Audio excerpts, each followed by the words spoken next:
us here at the station. Of the week right now. It really is. I mean, I look forward to Friday, not just because it's the end of the week, but I love getting to meet a new friend and bring them in and share them and hope for, them to be adopted as soon as possible, and then them just finishing their life out somewhere else and not in foster or animal control. It's always rewarding when you come over to us and the week before you say that animal already been adopted. That just makes our hearts go pitter-patter. Yes.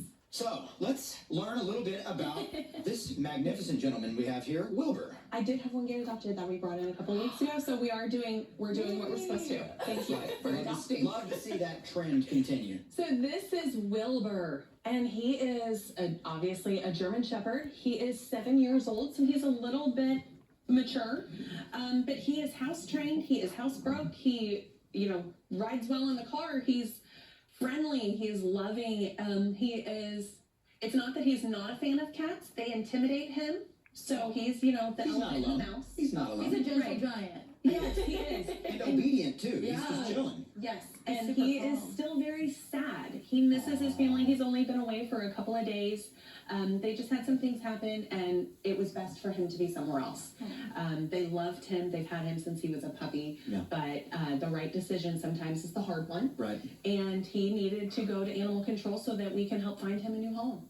Obviously, like you just said it best, life happens. We don't judge, but there's always options for them after their first owner, which is where wonderful organizations like Paws comes into play. Yes.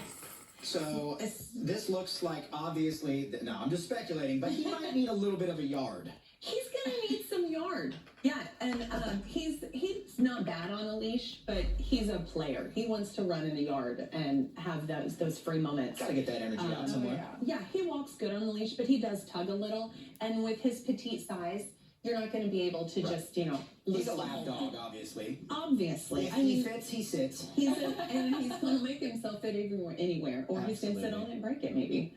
Come here, baby. Come hang out with us. Yeah, there it is. Look how big and sweet you are. You are a big sweetie. Yeah.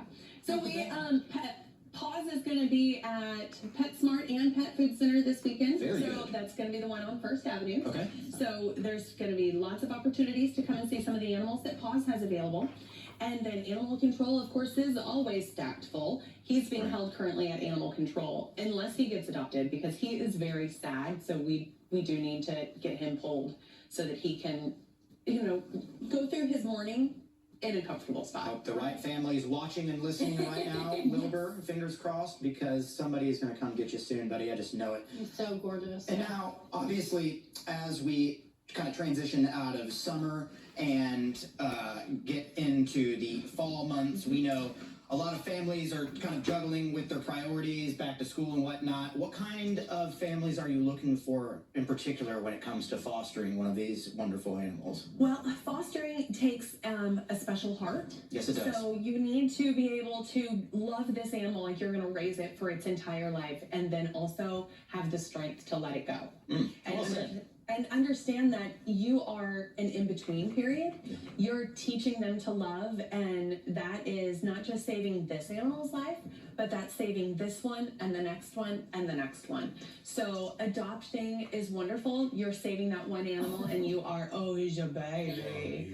And you're saving not just that one animal, but you're saving several. And that's something that we always taught our kids with as I was fostering when they were younger, is we're going to love him and teach him how to be loved and allow him to just relax, but then we're also going to let him go so that we can do this again. And we want someone that takes good care of the animals that they have currently, and if you don't have animals, that's okay too. If you've ever had an animal, we're going to call that vet and make sure that you stayed up on your vaccinations, make sure that you're not on a do not adopt list anywhere. Right. But we want you to just be kind and patient.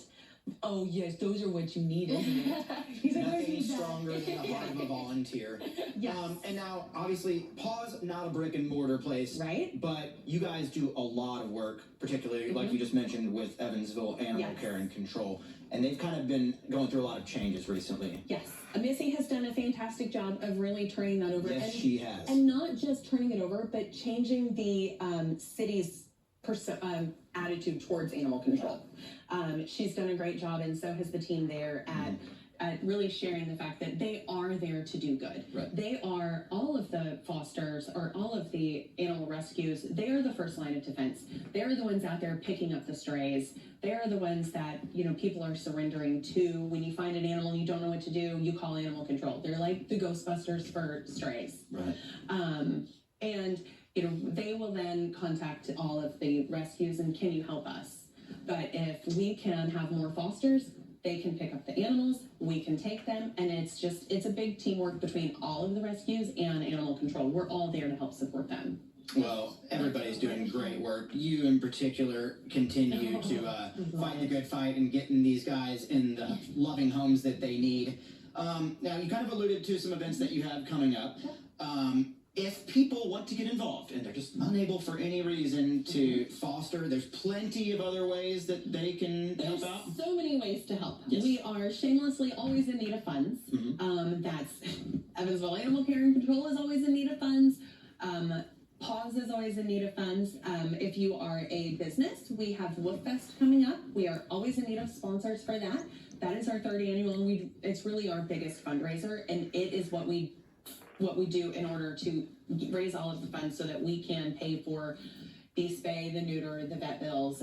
Because if somebody contacts us and that animal has heartworm, we're going to make sure that it goes through all of its necessary treatment. The same with any of the other, you know, diseases that animals get, or if they just skin their knee and they get hurt, you know, they have to get bandaged up. We do that too. We make sure that they're ready to go into a home. All good things. For anyone that's watching that may want to get involved right now, where can they go to find out the details that they need to know about either fostering, adopting, or some upcoming events? Yes, you can find all of that at paws.org. That's PAAWS.org. You can scroll through our website. You're going to see the buttons to donate. You can apply to foster, you can apply to adopt. And then you're also going to see all of the available dogs. We do sometimes need to update that, so if you see one, contact us. And if you're looking for something, contact us and let us know what it is you're kind of looking for. Because we have a lot of people who contact us, and because we are in need of fosters, we know of people who have their animals who need to surrender, or their life just is happening and they can't keep them anymore. So there's lots of other ways. If you have something that you want, contact us, contact the animal control, contact the other agencies in town, and we'll help you. Awesome. Jen, it's always a pleasure having you on. Wilbur, you are such a magnificent creature. Aaliyah might have to finish the show out. I think me and Wilbur are going to go over, like, hang out, play some fetch, you know. I would love to see him chase a big ball. So he's been extra sad lately, and he's not been eating like he should. So the fact that he is all for these chicken treats, That's good. is a big deal. He's making the turn. Well, don't stay sad for long, buddy. We are going to find you for that forever home. I just know it. Our wonderful viewers are going to see to it. In the meantime, we are going to send it out now to meteorologist Griffin Hardy for a look at our forecast heading into the weekend. And now,